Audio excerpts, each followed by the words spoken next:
Hello and welcome to another episode of How to Survive, the podcast where we discuss movies and how we would survive if we found ourselves in them. I'm joined by Chris. Hello. And my name is Joe. Hello. How are you, Chris? I'm very well. How are you? I am in misery, Chris. Why? Because this week's movie is Misery. The 1990 film, directed by Rob Reiner and based on the Stephen King book of the same name. Should we get a bit of background on the film? Absolutely, yeah. We're about to give you a plot synopsis, so if you haven't seen it, you've had 25 years to get in there and see it, so Yeah. you're forewarned. Pause the podcast, go and watch the film if you haven't seen it. It's a great film. Mm-hmm. Come back and... This will make a lot more sense to you. You'll be able to Exactly. share in our enjoyment. The film stars James Caan in the sort of lead role, the male lead. Mhm. He is Paul Sheldon, an author of a series of books about a character called Misery, which is important. It's the name of the film. Mhm. And his co-star in this film is Kathy Bates, in an Oscar-winning performance, playing Annie Wilkes. Who rescues him from a car accident? Yeah, Is that right. the film? Mm-hmm. And appears to be nursing him back to health at the start. Yep. She's an obsessive fan of his work. His number one fan. Yeah, and something sinister is brewing. Mm-hmm. By degrees, we learn that she has actually taken him captive. Yeah. So when he writes his books, this Paul Sheldon fellow, he takes himself out of the city into the wilderness, Mhm. and that's the rub, because now she's got him in a sort of Remote house. yes, In and a snowy mid-American... She tells him they've been snowed in, Yeah. and she can't get on the roads, the phones don't work. By degrees, we learn that she's lying. Yeah. And in fact, She's got something else on her mind. so in the first few months while he's captive there, she reads his latest book, Misery's Child, in which he has killed off the character of Misery. Yeah, and Annie doesn't like that. She doesn't like that at all. He's been a dirty birdie, that's what she says. Yeah, some of the profanity Yeah. that Annie Wilkes says during the course of this film is... She is one of the Brilliant. finest vocabularies of any film character ever, I think. Yeah. We'll get into that later, I'm sure. Throughout the film, she basically forces him to write a sequel to his latest Misery novel, in which Misery isn't dead, Yeah, that she was saved all along. brings her back to life. Yeah, and he does so. Basically, you watch her sanity unravel. Yeah. It's revealed that she's actually a serial killer and has, when she was a nurse in a hospital, killed numerous children. Yeah, babies. She's got a scrapbook of all of her murders, essentially. Yeah, exactly. Which he realises how desperate the situation is, he needs to escape. He has a few attempts Yeah. which fall through Yeah. in a kind of slapstick way. Yeah. But the one that you finally think, oh yeah, it's going to work. He gets hold of a knife and he's got it hidden under his mattress. Yeah. And she comes in after one of their arguments and she just goes straight to bed and he says, well, I'll see you in the morning. Yeah, To the camera. but then the Chekhov's gun, a small china penguin Yeah. that he misplaced on her mantelpiece. Comes back to haunt him. It was Yeah. because, as she says, it always faces due south Mm-hmm. and it's not facing due south, so she knows he's been out. Yeah. And he goes to reach for the knife, but she's already taken care of that and tied him up. And then follows one of the most famous scenes in movie history, I think. Yeah, I would like say. Alien a couple of weeks ago. Yeah. This is the scene where she hobbles him Yeah. with a sledgehammer. Breaks both his ankles, Yeah. so he can't plan any more escapes. Yeah, which is horrible. Yeah, that's- really brutal and quite shocking to Yes. watch. Exactly. But it's a great scene, great Yeah, horror it's- movie scene. It's because you can't look away and you can't watch at the same time. Yeah. Yeah. I mean, he does eventually escape. He bludgeons her with a typewriter and then a ornament. Yeah. The question I have for you, I mean, Yeah. to sum up, he does get away and he writes his next book and it's a Yeah. success. Sure. So, but how did he get out of the house? I Because don't- the whole point of it is, Yeah. if he killed. At one point, she says, "If I die, you're dead because no one knows you're here." Yeah. So how did he? I don't know if she realises because he at stages, there's certain stages in the film he unlocks the doors and Yeah. things, manages to think his way out of rooms. Mm. I think the sheriff's dead. They may come looking for him Mm. at some point, so that's probably The only way I could related. think it would be, because he's had both his ankles broken, he Yeah. can't drive a car. He'd have to drive the car in a Mr. Bean sort of way, using ropes and pulleys. Yeah. Well, no, I think you don't necessarily need to see that. Yeah. I think someone would have come looking for the sheriff. The car's there, Okay, well, you answered my question. That's my first question. and that's the podcast. Yeah, everyone. well, thanks a lot. That's how But you should say I love the film. Oh, I yeah, think it's yeah. great. We've been lucky so far. with Yeah. the films. I mean, Jurassic World was a bit of a... It's a blockbuster movie, you know where you Yeah. stand. This was a very good film. Yeah. It stood the test of time. Nothing about Yeah. it screams bad writing or bad direction. No, I think what I would say is that the whole quality of the film pivots basically on Kathy Bates' performance as Annie absolutely, Wilkes. yeah. And she won the Oscar for for her performance in the film. Mm-hmm.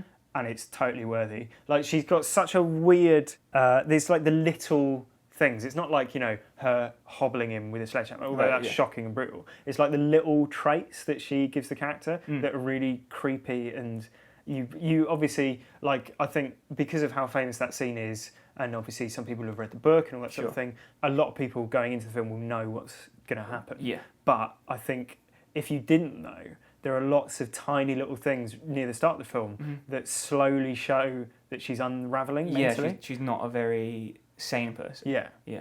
And her performance is I think, what carries the film. Not to say that the film's bad. No. outside that. And there's nothing to take away from James Caan's performance either. No. Because there's lots of scenes where she's saying something ridiculous and he's forced to go along with it as his character. And the close-ups of his face as he's doing this like sort of mock sincere thing. Yeah. Those Great. are so funny. Yeah. It's like I keep expecting to look at the camera and be like, "Is she for real?" Yeah. It's this like, I mean, we're doing an audio production, so I can't regret it. But watch the film. yeah, and you'll see. it's really, really funny. And then I think the funny part, that's funny, and lots of what she says is funny because of her vocabulary. Instead of saying "oh shit," she say "oh poo," Yeah. or she calls him a dirty a dirty birdie. Yeah. She's got lots of sort of Quirky. She's got lots of sort of replacements for swear words that are sort of palatable. She famously doesn't want to swear. She hates swearing. She hates swear. In fact, That's the first time she comes unravelled.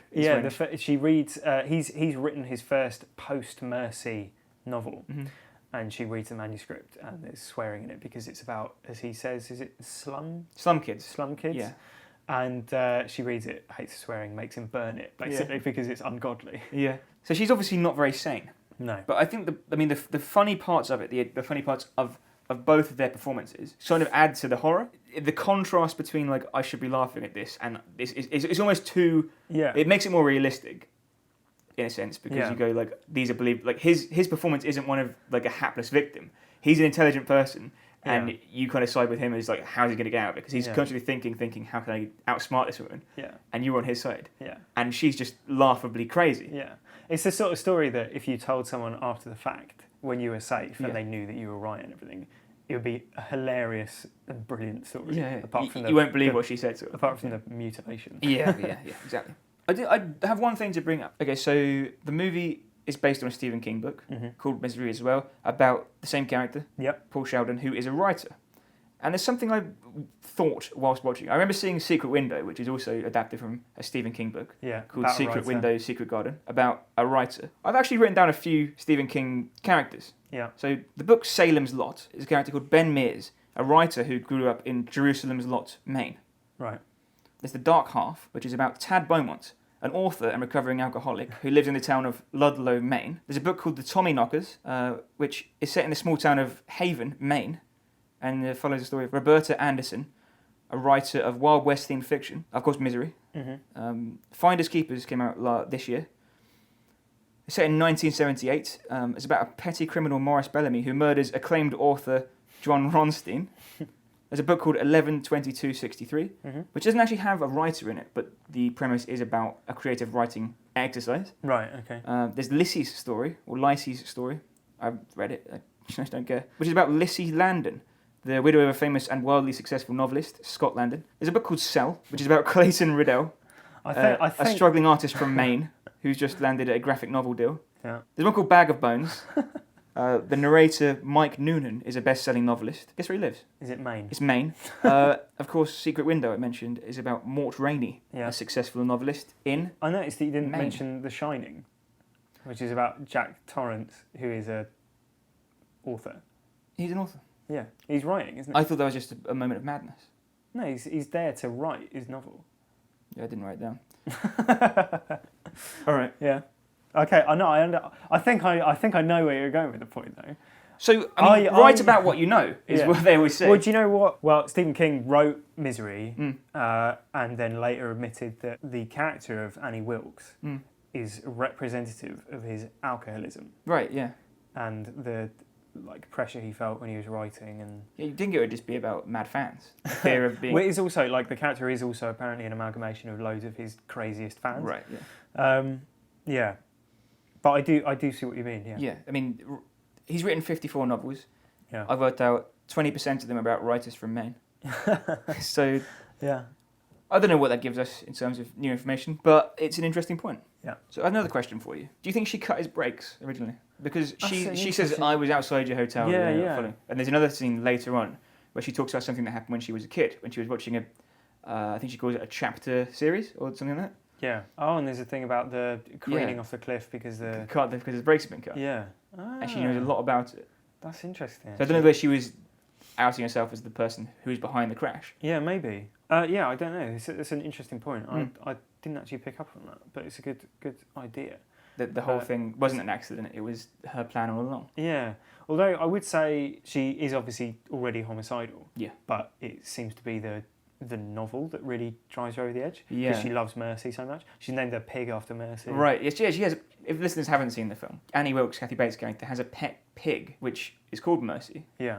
And I wonder whether there was a significance that you saw in that.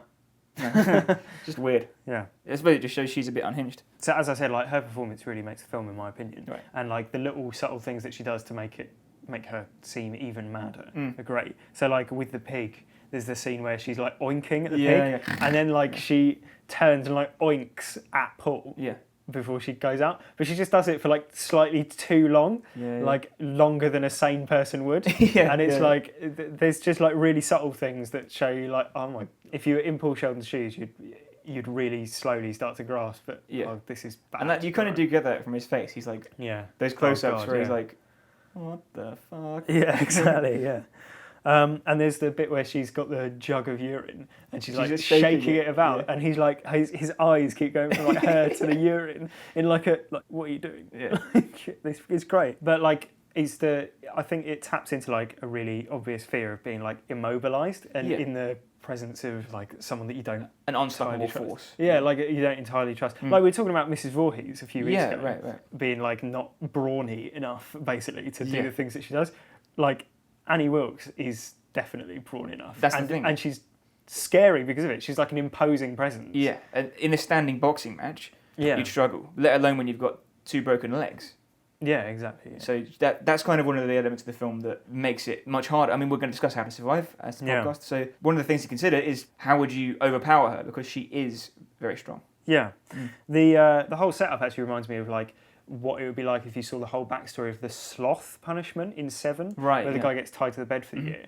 And obviously it's a little bit different, but it's like I think it's the same sort of fear. Like you could be driven mad by like being stuck in one place for ages, and then like to be stuck there with someone so unhinged. Yeah. It's like a really terrifying prospect, and not being able to like get yourself out of the situation. Yeah. Let's talk about the hobbling scene. Okay. Because it's unavoidable, horrible. Yeah. It's like I think there's something. It's almost like it's less because in the novel. It's an axe and she cuts one of his feet off. Right, yeah. But I think it's almost like less gory but more horrible. More troubling. Yeah, more traumatising. I mean, you arrive at cut the foot off more easily than you arrive at hobbling. I mean, the only time I've ever heard hobbling described is in Misery. Right? I don't know the practice anywhere else. No. And it seems so thought out and meticulous that it's like it just shows you how mental she is. And the her doing it and then going, God, I love you afterwards. It's just like you can see why it's become such an iconic scene. I think exactly, because it's so well done. And she keeps saying, "You've made me do this" and stuff. Yeah. Now look at you. The first time she spills the soup, she says, "Now look what you made me do." Yeah. And it builds up to you're making me do this. Break your own ankle. Oh man. He's really nasty. Yeah. It's quite interesting. The film, I felt, it's not a very cinematic film. No.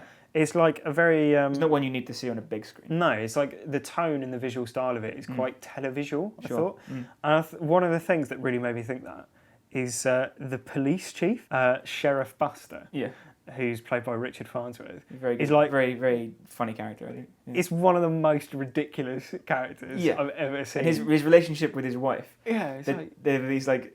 sex addict elderly people. They're bizarre. Yeah. They're very amusing to watch, and they did break it up very well. Like him taking on the role of investigation on his own is an excellent premise. That's the thing. Like the thing that makes him realise that Paul Sheldon isn't dead. Yeah. Is that He there's read a the book. crowbar. Someone's crowbarred the door open. Yeah. So he must have been saved by someone. Why don't the rest of the police do anything with this information? He didn't tell them. Why didn't he tell them? The thing is, they've got no body, and they're just like, Paul Sheldon is dead. Yeah. But like, He couldn't have survived out here. Well, he's obviously not here. Like, Yeah. There's no body. but like, why would they go? Well, he couldn't have survived out here. Yeah, but sir, the car door. I don't know if you've noticed, but the car door has been crowbarred open. But Paul Sheldon's dead. But how? It must have been. He didn't Listen, I crowbar know. the door open himself. I've done a press conference now. I've said Paul Sheldon's dead. Oh, it's all over Twitter. Yeah. I mean, Paul Sheldon... We don't like troublemakers in the police. Yeah. Sheriff. Yeah, but he's a very strange character, and also must be like the oldest man ever. Yes. It's like he looks about 105. He looks so old. Yeah, he does. But that's kind of the funny part, I guess. Yeah, yeah. He's like they are like the comic relief, aren't Yeah. they? And that makes it more harrowing when he does get killed. Yeah. You can. It's the whole cliche of the cop shows up and dies, Yeah. which is in every film ever. Yeah. But you do connect with this one a lot more because he's so likable. Yeah. And it's pretty brutal. Yeah. The way he dies as well. Yeah. His entire chest cavity gets blown out by a shotgun. Yeah. Have you read the book, Misery book? No, I haven't. I read it before I saw the film many years ago, Mm-hmm. and consequently I've forgotten a lot of it. But I remember one scene that isn't in the film, was in the book, which I thought was worthy of a mention on a podcast about Misery. Yeah. There's a scene where she finds out he hasn't been taking his pills Right. for whatever reason. Because you do see him stashing. She them stashed it in the because film. she tried to kill her. And I can't remember what. I think maybe he just doesn't want to take them at this point. And she makes him take them, and she stands over him and she says, "Take the pills." And he says, "It's fine, I'll dry swallow them." And she says, "No, you have to use this." Like, she picks up like a bucket which is full of dirty water that she's just cleaned. I don't know if she's cleaned up a mess he's made or Right. the floor. It's just filthy water. She makes him drink it to get the pills down. Oh. It's yeah. I think that would work very well, but it was kept out of the film. Yeah. Maybe because James Caan didn't want to drink a pail of dirty water. Yeah, maybe. Yeah. Okay, well, I just wanted to mention that. So, Yeah. That's good. so let's get to the reason we're here. Cut to the chase. Yeah. I want to know, Chris, if you found yourself in Paul Sheldon's shoes, how would you survive? Okay, so Joe, we're gonna go back to the start. Mm-hmm. Now we discussed the narrative earlier. Right. What's almost the first decision that Paul Sheldon makes? To smoke a cigarette. No, I know. He leaves and drives to his destination rather than waiting out the storm. So we're based in the UK. You probably knew that from our accents if you're listening from abroad. The government website, we have a thing called the Highway Code in the UK. Government website features the Highway Code. Adverse weather advice. Right. Okay. Number 228. Do not drive unless the journey is essential during adverse weather. Now, Joe, do you think that there's any way that his journey could be considered essential? Because the answer is no. Well, I do have one point with this. Right. I can see where you're going. He shouldn't have made the drive. Yeah. But I think she asks him at one point, "Didn't you know there was a storm coming?" And he said, "No, I didn't know there was a storm coming." I take that point. Okay. Right. And to that point, I say this.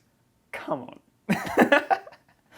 That's ridiculous. Yeah. There's 6 inches of snow on the ground, and it's like More. yeah. It's enough to bury half the policemen at one point. Like, why he checked out of the hotel?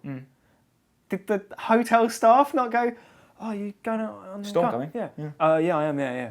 Well, you know, there's a storm coming. No, I'll be fine. Yeah, but there's a blizzard, like an No, actual blizzard. I'm only driving to New York. No, but this is an actual blizzard. No, honestly, I'll be fine. But I mean, you've had at least one glass of champagne.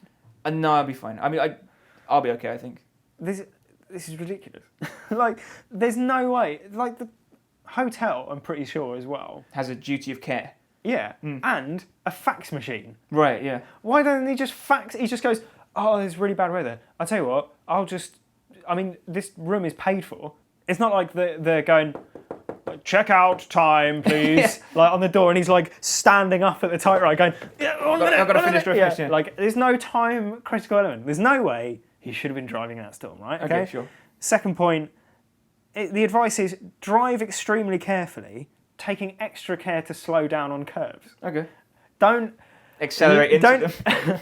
When approaching a curve and you can't see anything on the road, the advice does not state lean forward in a sort of bemused fashion, going, I can't see anything out of this windshield, thereby reducing your ability to stand on the brakes and control the car properly, basically. Sure. Impinging leg movement.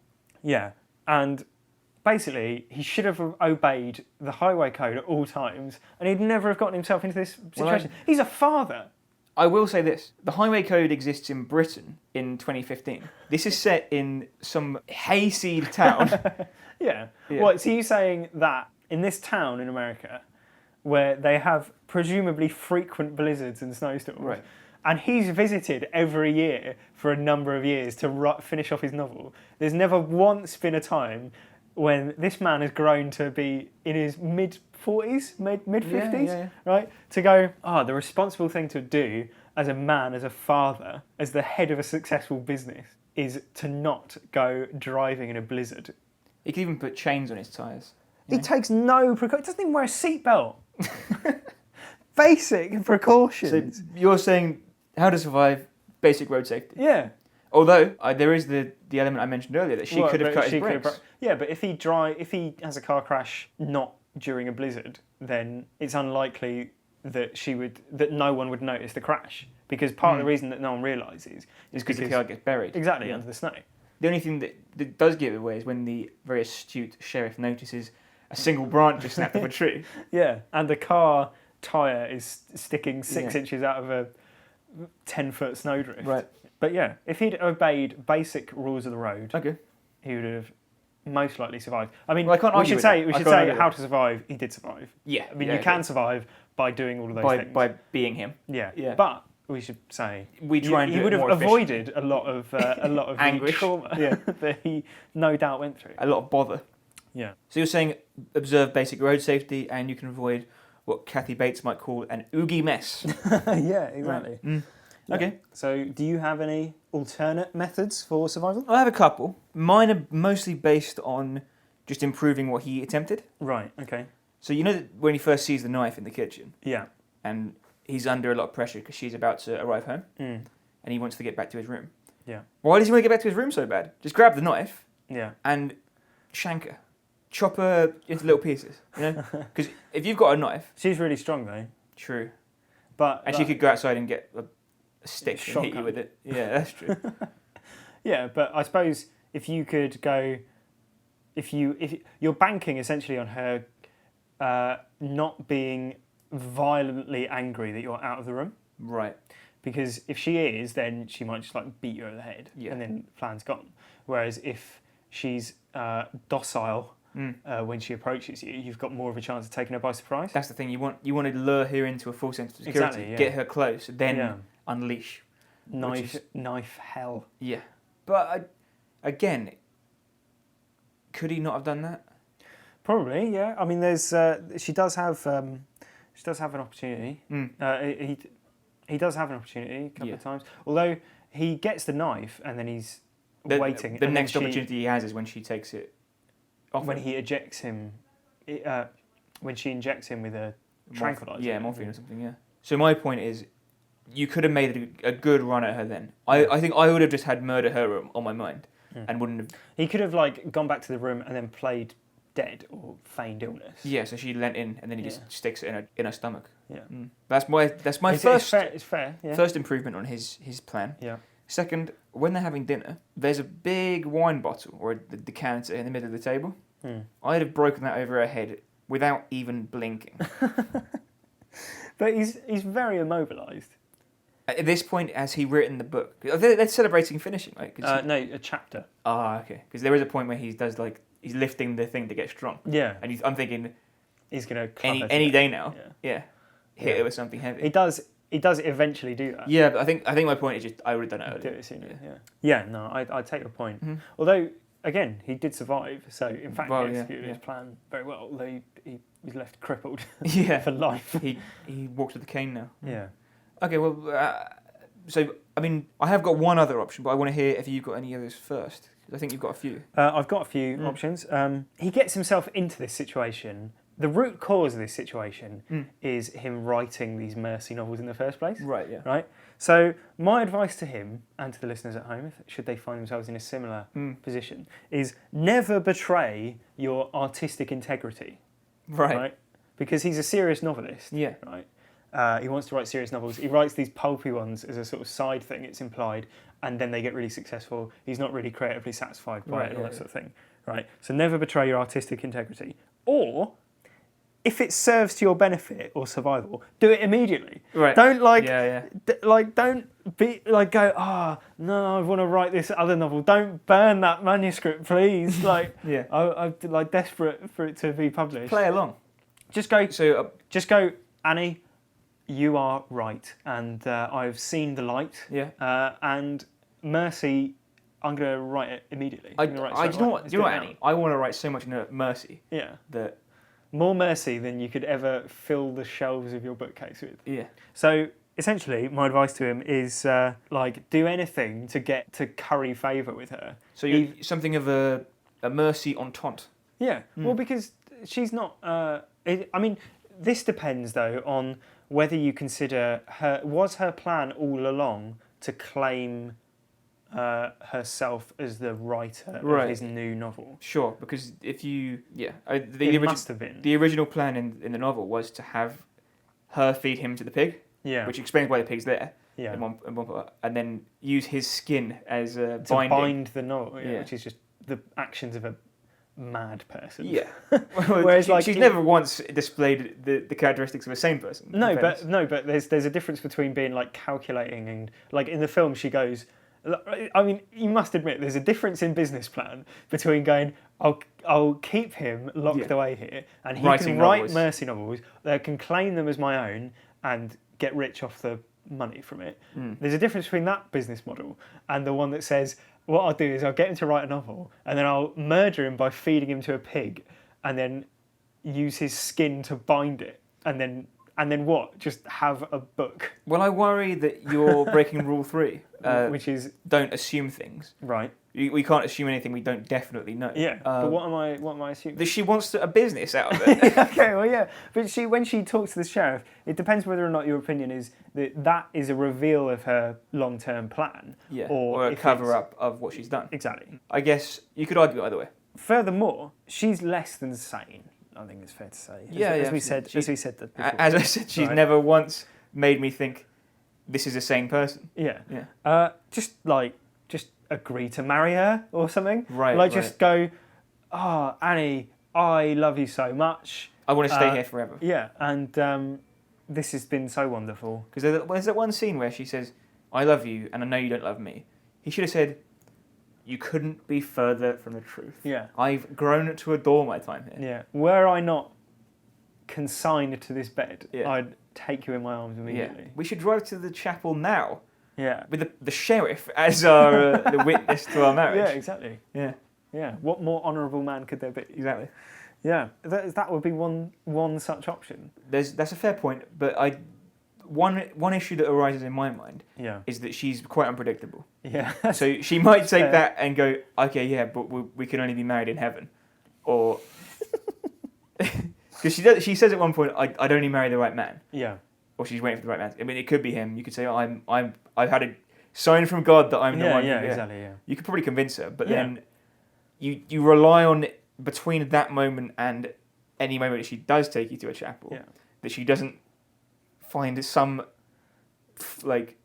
grievance in your basic demeanour. Like the thing that I guess my general problem with him is that even once he's sussed out her demeanour and what her intentions are, he doesn't actually change his behaviour enough, I think, to curry favour with her. In fact, he becomes more sarcastic. Yeah, exactly. There's still loads of eye rolling and I don't really want to burn that book, please. Just burn it. You can write another one. That'll be one way of surviving. So an appeasement. Yeah, just be really nice.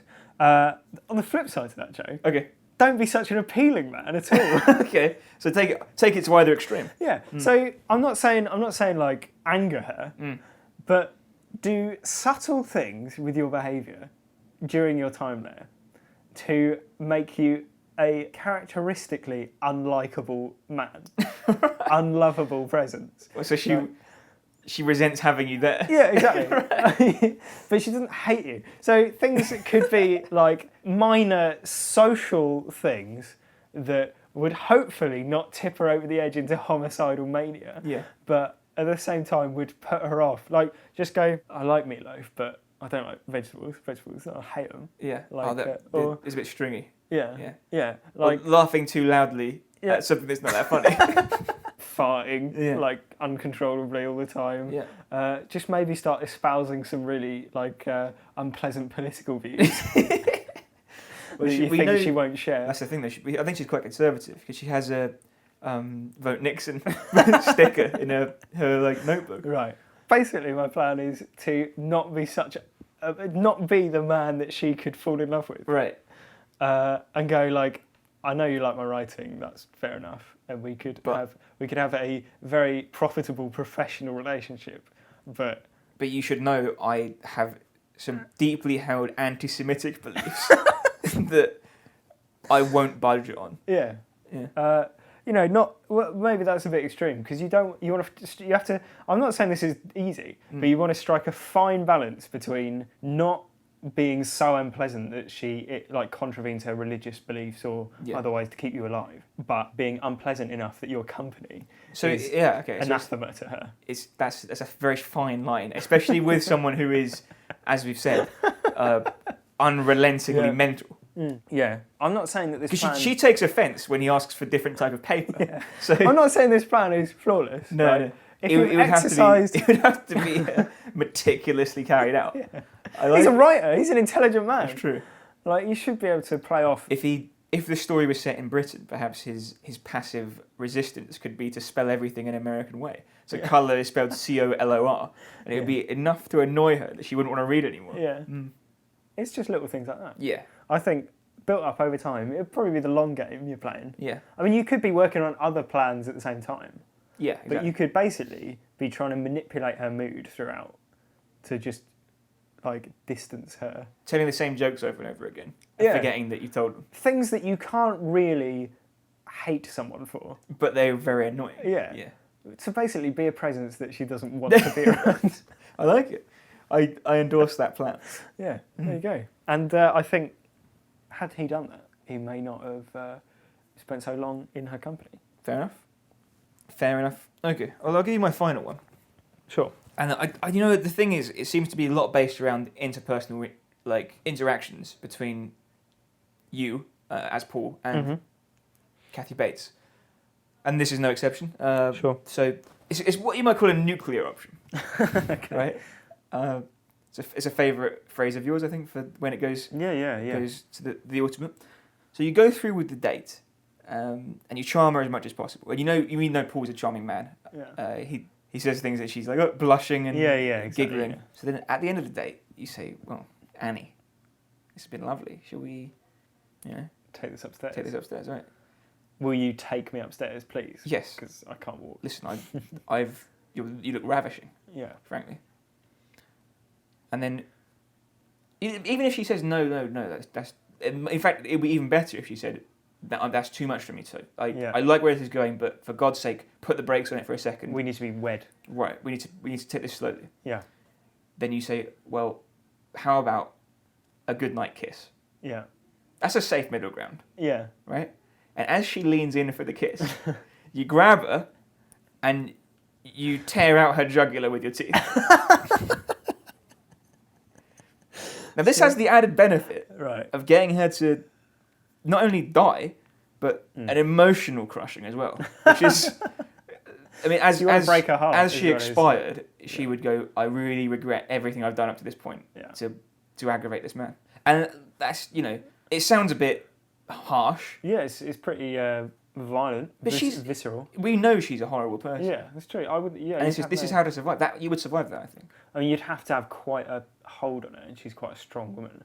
That's the point. That's why it has to be a kiss. Right. You gotta whisper something in it. Yeah. Okay, I like it. My only caveat with that would be she's strong, and you'd have to have like a real open mouth bite of her neck. But I think there would be a way to manoeuvre into that position if you were beginning to be intimate with her. If you wanted to go down that route, and it's not she's obviously not a pleasant person, so you don't want to go down that route. If you went down that route, I think that could be a suitable outcome. It's possible, yeah. And I say bite out her jugular and not strangle her because she is strong. Yeah. She would overpower. You need to take the power from her immediately. Yes. Yeah. That's my How to Survive. That's a very I can see that playing out. I like it. Okay. One thing I did notice was I thought I'd figured out what he was going to do when he. So there's a moment after the sheriff is killed. He's in the basement and he takes the lighter fluid and hides it, and then he uses it later to cover the manuscript. Yeah. So you basically place yourself in a vulnerable position. Yeah. I thought what he was going to do. And we can discuss this as a method of how to survive. Okay. So he makes sure she knows all about his routine when he's finished a book. He has 1 cigarette, 1 glass of champagne. Yes.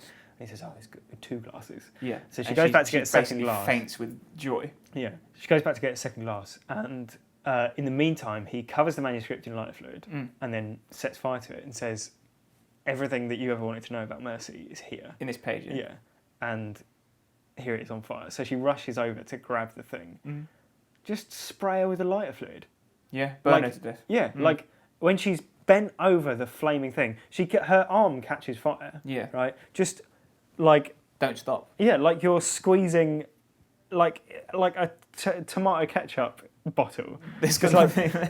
Squeeze it like as much as you can. Spray all the lighter fluid on her. Maybe just undo the cap. Yeah. And just chuck the whole thing on her. Right. She'll go up in flames. It's like you were saying. It's the nuclear option. Because she may like run over to you and then hug you, and then you're on fire. Yeah. And you've got a 25 stone woman on fire on you, and you've got 2 broken legs. Yeah.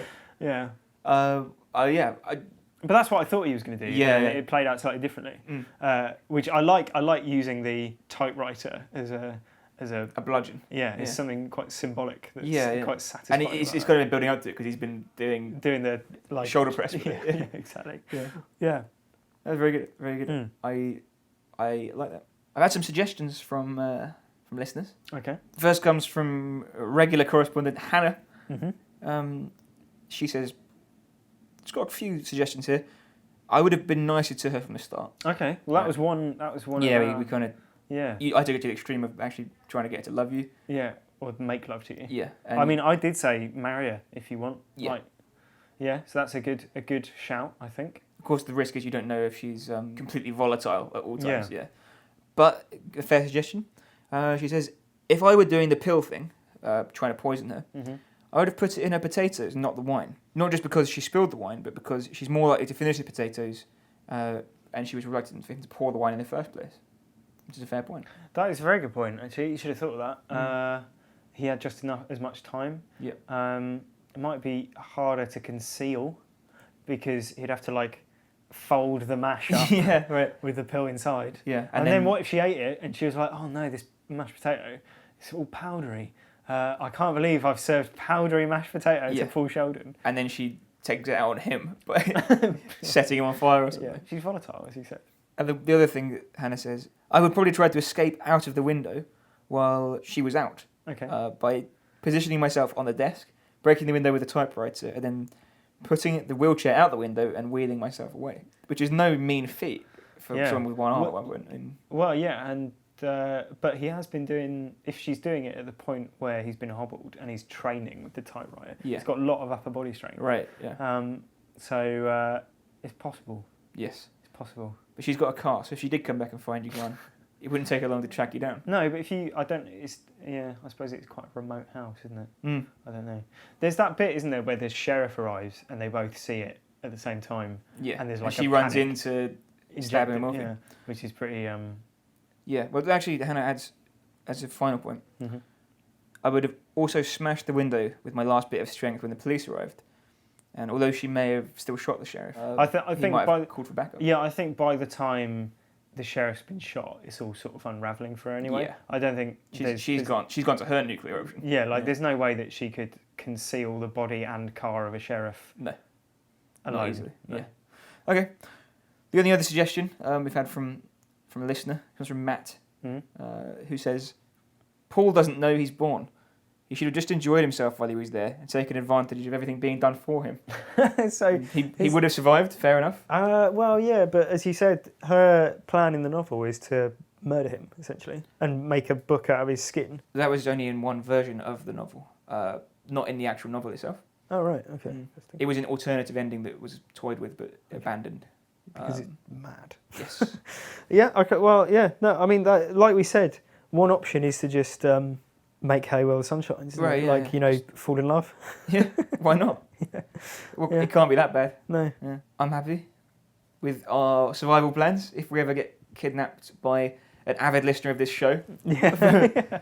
I tell you what, Joe, it's something that could very well happen. Well, yeah, absolutely. And if you want to coax us into a trap, Yeah. or give us any suggestions on how you would survive, or any suggestions for movies we should watch, Yeah. the email address to use is howtosurviveshow@gmail.com. It sure is. We'd love to hear from you. Yeah, absolutely. Thanks for listening. And thanks for rating in if you did. Yeah.